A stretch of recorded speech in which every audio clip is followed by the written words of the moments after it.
Hello Aquarius, welcome to Gurumaa Hindi tarot. और ये reading है इस बारे में कि 22 ऑफ मार्च से लेके 28 ऑफ मार्च तक वाले वीक में आपकी लव लाइफ में क्या होने वाला है। तो चलिए देखते हैं आपके लिए क्या मैसेजेस हैं और आप क्या एक्सपेक्ट कर सकते हैं इस वीक में। Messages for Aquarius.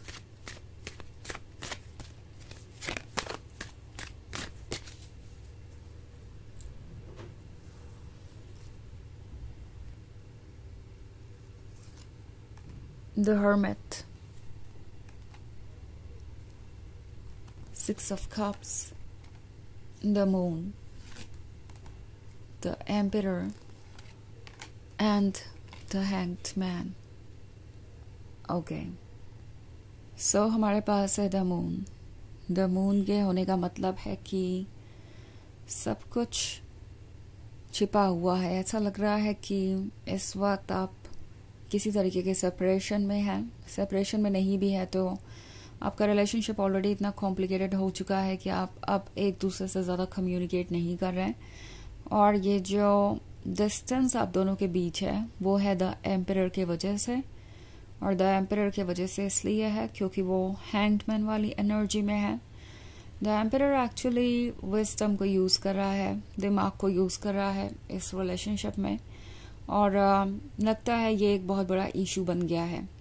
Of course relationship दिल से फैसले लेने के लिए होता है, ना कि प्रैक्टिकल फैसले लेने के लिए या दिमाग से सोचने के लिए। द एम्परर इस वक्त सिर्फ और सिर्फ अपने बारे में सोच रहे हैं। वो सोच रहे हैं कि उनका ईगो कैसे प्रोटेक्ट हो सकता है। वो सोच रहे हैं कि किस तरीके से वो आपको अपने अकॉर्डिंग चेंजेस लाने के लिए कह सकते हैं या आपको ये कन्विंस कर सकते हैं कि जो हुआ उसके लिए आप रिस्पॉन्सिबल हैं। और किस तरीके से वो इस रिलेशनशिप को कंट्रोल कर सकते हैं इनडायरेक्टली। ऑफ कोर्स वो आपसे ये तो नहीं कहेंगे कि मैं इस रिलेशनशिप को तभी कंटिन्यू करूँगा या करूँगी जब आप मेरी हर बात से अग्री करेंगे या मेरे कंट्रोल में रहेंगे। तो ये पर्सन कुछ चीज़ें ऐसी करेगा जिससे कि इनका इंटेंशन साफ हो जाएगा। ये कोई माइंड गेम खेल रहे हो सकते हैं। और द मून है तो अभी तक बहुत कुछ छुपा हुआ था। मे बी आपको लग रहा है कि ये वो पर्सन नहीं है जिससे आपने कभी प्यार किया था। ये वही पर्सन है बट ये उनका डार्क साइड है। नॉट लाइक कि जो रोमांटिक साइड आपने देखा वो ट्रू नहीं था, वो भी अपनी जगह ट्रू था, बट ये इनका डार्क साइड है और ये इनके पर्सनालिटी का हिस्सा है। ये यही सोच रहे हैं कि शायद आपसे दूरी बनाने से आप बहुत अकेलापन महसूस करेंगे और उस सिचुएशन में पुरानी बातें आपके लिए पॉइंटलेस हो जाएगी क्योंकि आपको उनका साथ चाहिए होगा और आपके लिए उससे ज़्यादा इम्पोर्टेंट कोई और चीज़ नहीं होगी। सो ये पर्सन इसी उम्मीद में है कि जो भी सेपरेशन आया है वो सेपरेशन आपको इतना मजबूर कर देगा कि आप सिर्फ उनके बारे में सोचेंगे और इस रिलेशनशिप को कंटिन्यू करेंगे। हमारे पास है 6 ऑफ कप्स। सो क्लियरली ये पर्सन भी आपको उतना ही मिस कर रहा है जितना कि आप कर रहे हैं। पुरानी बातें इन्हें खुशी देती है। पुरानी बातें जब भी ये सोचते हैं तो इन्हें लगता है कि वो कितने परफेक्ट डेज थे।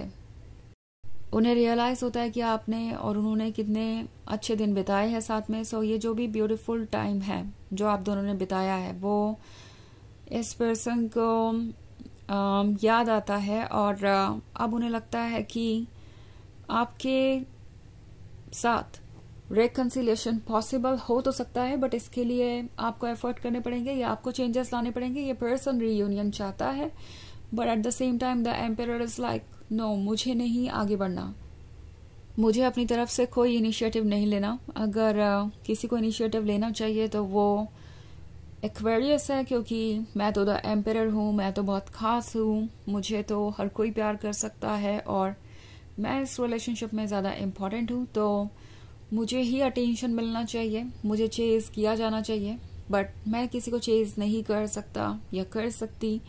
इस तरीके का थॉट हो सकता है इनका। ओके, हालांकि ये एक जनरल रीडिंग है तो ये सबसे रेजोनेट नहीं होगी। एनर्जी रिवर्स हो सकती है अगर आप क्रॉस वॉचर हैं। इसके अलावा अगर आप पिछले वीक की रीडिंग देखें या ईयरली रीडिंग देखें 2025 की तो उसका लिंक आपको डिस्क्रिप्शन बॉक्स में मिल जाएगा हमेशा की तरह। तो चलिए आगे बढ़ते हैं और देखते हैं और क्या मैसेजेस हैं आपके लिए।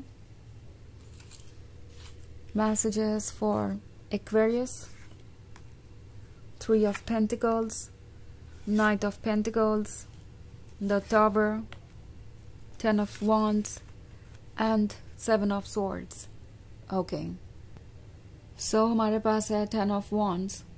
लगता है आप इस रिलेशनशिप में बोझ कैरी कर करके तंग आ चुके हैं और अब ये बोझ आपसे और नहीं सहा जा रहा. ये उनकी एक्सपेक्टेशंस का बोझ हो सकता है. ये उन चीज़ों के ब्लेम का बोझ हो सकता है जो आपने कभी किए ही नहीं और इस पर्सन ने उसके लिए आपको ब्लेम किया. सो लगता है आप टायर्ड है इमोशनली और फिजिकली भी इन चीज़ों का असर आप पे आ रहा है. जब आप मेंटली खुश नहीं है, इमोशनली टायर्ड है, इतने ज़्यादा ड्रेन हो चुके हैं, तो ऑफ कोर्स हेल्थ पे भी इसका असर आता है. और मुझे लग रहा है कि आप इस चीज़ से भी सफ़र कर रहे हैं. Eight the same time night of pentacles का कार्ड है, तो ये वो पर्सन हो सकता है जो बहुत इंडिसाइसिव है, जो वाकई बहुत स्लो मूविंग एनर्जी है.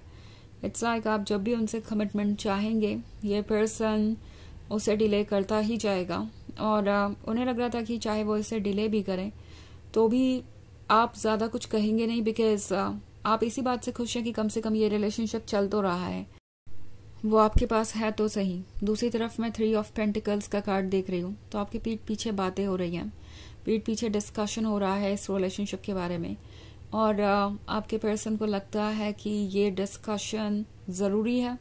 मे बी ये अपने फ्रेंड्स और फैमिली मेम्बर्स से डिस्कस कर रहे हैं इस रिलेशनशिप के बारे में और दूसरों के ओपिनियन को इम्पोर्टेंस भी दे रहे हैं.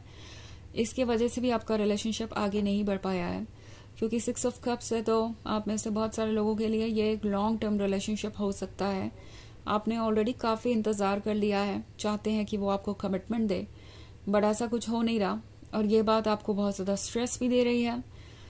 टैरो आपसे कह रहा है कि आपको केयरफुल होना चाहिए. ओके, बिकॉज ये पर्सन टेकर है, उन्हें दूसरों से चीज़ें पाना अच्छा लगता है, बट जब बात आती है उन्हीं चीज़ों को वापस करने की या रेसिप्रोकेट करने की, लव हो या कुछ और, ये पर्सन पीछे हट जाता है. और यही बात इस सिचुएशन को और ज़्यादा कॉम्प्लिकेटेड बनाती है. ये पर्सन सोच रहा है कि वो इस रिलेशनशिप में जो भी कर रहे हैं उसे आप नोटिस नहीं कर रहे, आपका ध्यान नहीं जा रहा उसकी तरफ. और ये बात इस पर्सन को इस हद तक कन्विंस कर रही है आपको इस तरीके से ट्रीट करने के लिए कि वो किसी भी चीज़ को नोटिस नहीं कर रहे. हालांकि द टावर मूवमेंट है, तो टैरो आपसे कह रहा है कि आपके सामने ऑलरेडी बहुत कुछ आ चुका है. मे बी इस पर्सन ने ऑलरेडी आपसे कह दिया है कि आपको इंतज़ार करना ही पड़ेगा कमिटमेंट के लिए, या आपको उनके अकॉर्डिंग चलना ही पड़ेगा, या फिर कुछ और तभी जाके ये रिलेशनशिप वर्क कर सकता है. और हो सकता है ये बात आपके लिए काफ़ी शॉकिंग थी, बट इस बात ने इनके ट्रू इंटेंशंस को आपके सामने रखा है. सो कोई भी ऐसी चीज़ जो आपको अच्छी नहीं लगी, जिसने आपको हर्ट किया, वो एक्चुअली बस आपको एक साइन दे रही है कि ये पर्सन आपके लायक नहीं है, या जो आप सोच रहे हैं वो ये आपको ऑफर नहीं कर पाएंगे. आपको किसी बेहतर रिलेशनशिप में होना चाहिए, आपको वहाँ होना चाहिए जहाँ पे आपको डिजर्व करने वाला लवर हो.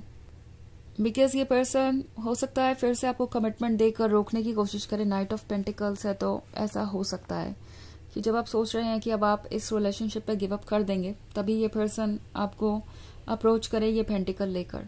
चलिए देखते हैं आपके लिए ऑरेकल मैसेज क्या है.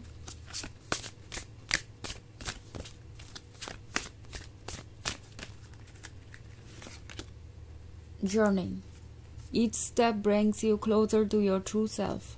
तो ये एक जर्नी है और जो भी आप एक्सपीरियंस कर रहे हैं ये आपके सोल तक पहुंचने का रास्ता है. हम जब टफ टाइम से गुजर रहे होते हैं, पेन से गुजर रहे होते हैं, तो सवाल यही होता है कि हम इससे क्यों गुजर रहे हैं, इसका मतलब ही क्या है, क्यों ये सब हमारी ज़िंदगी में हो रहा है. द थिंग इज़ कि ये पिक्चर बहुत बड़ी है और हम इसे पूरी तरह देख नहीं सकते. सो जर्नी पे एक एक स्टेप लीजिए अपने इंट्यूशन को सुन के, और आप वहाँ पहुँच जाएंगे जहाँ आपको होना चाहिए. तो यह रीडिंग इस वीक की. आई होप आपको अच्छी लगी होगी. Thanks for watching. Till next video. Bye.